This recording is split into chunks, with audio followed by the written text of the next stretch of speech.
Bonjour et donc bienvenue. Nous allons voir maintenant comment nous allons saisir les reçus de paiement des étudiants.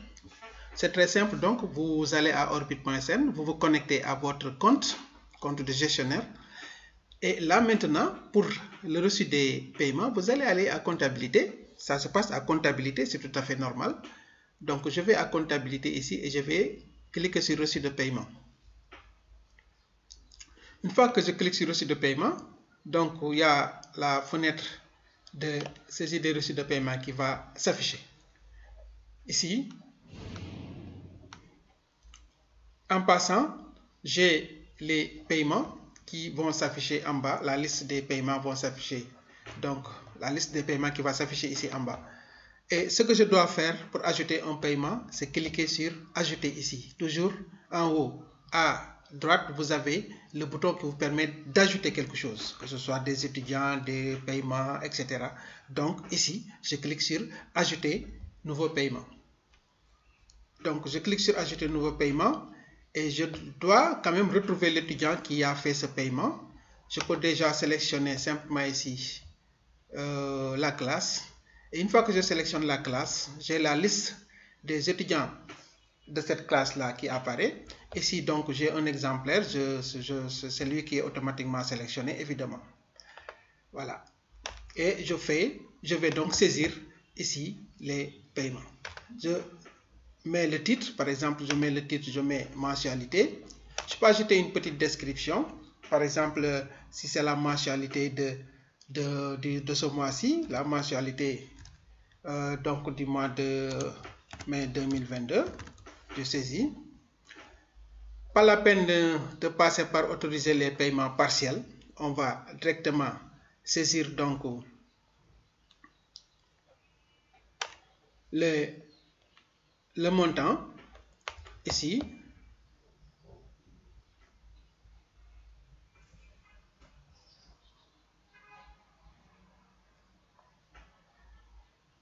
Je peux saisir directement le montant qui est de 20 000. Voilà, je peux mettre la date d'émission. Par exemple, la date, je mets la date, je sélectionne la date. Voilà. Ici, on a donc, au cas où l'étudiant aurait des dettes, un montant qu'il devrait ajouter, on peut l'ajouter et cela serait ajouté directement au montant total à payer. Donc, c'est un cas exceptionnel qui peut arriver. Voilà. Donc, ici, on saisit directement le montant à payer. Alors, le reste ne concerne que si je clique, si je saisis autoriser les paiements partiels, évidemment, il faudra mettre le pourcentage, mais ce n'est pas le cas ici. On met le montant et on clique sur ajouter paiement. Une fois qu'on a cliqué sur ajouter paiement, le paiement est ajouté automatiquement. Le paiement est ajouté automatiquement. Vous aurez le message qui apparaît. Je l'ai déjà fait ici et vous voyez, je vais ici quand même cliquer sur relever des paiements de cet étudiant-là. Et vous allez voir que ce paiement est ajouté ici. Le paiement est ajouté ici au niveau du... Voilà.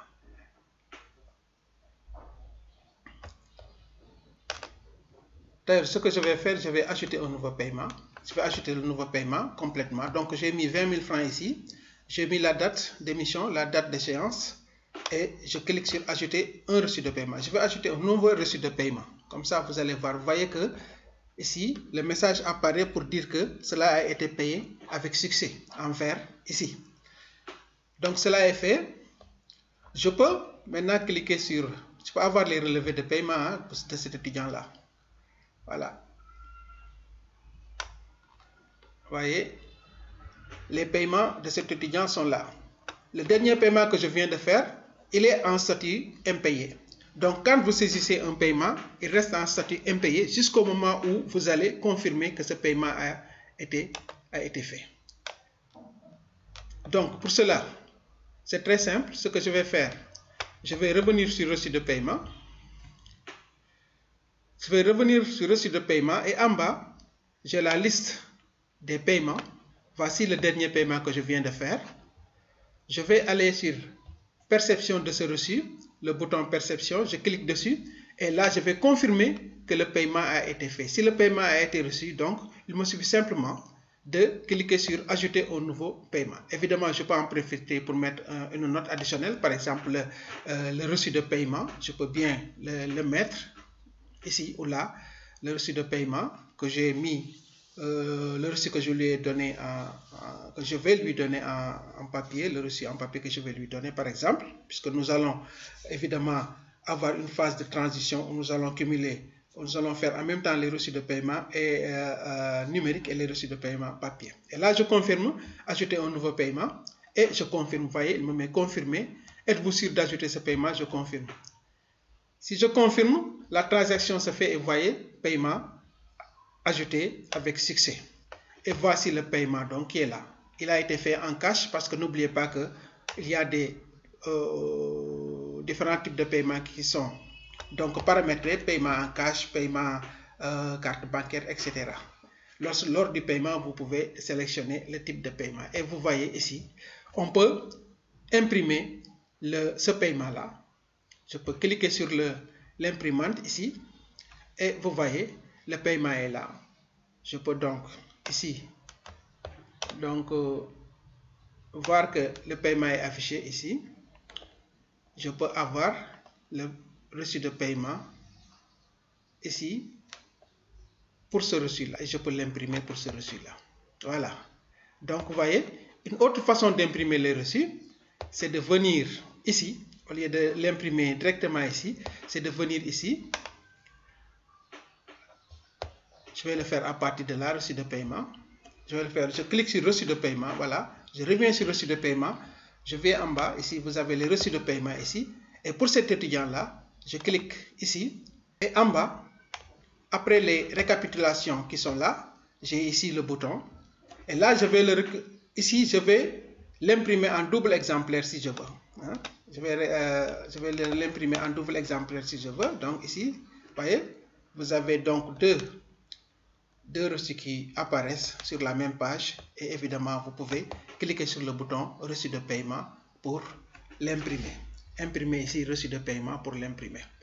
Donc vous voyez que lors de la saisie du reçu de paiement, la description s'affiche ici. Vous avez le numéro qui va, le numéro donc au niveau de la plateforme qui est automatiquement généré qui s'affiche ici. Et vous avez donc, voilà, en 2 exemplaires, je vais afficher les 2 exemplaires ici.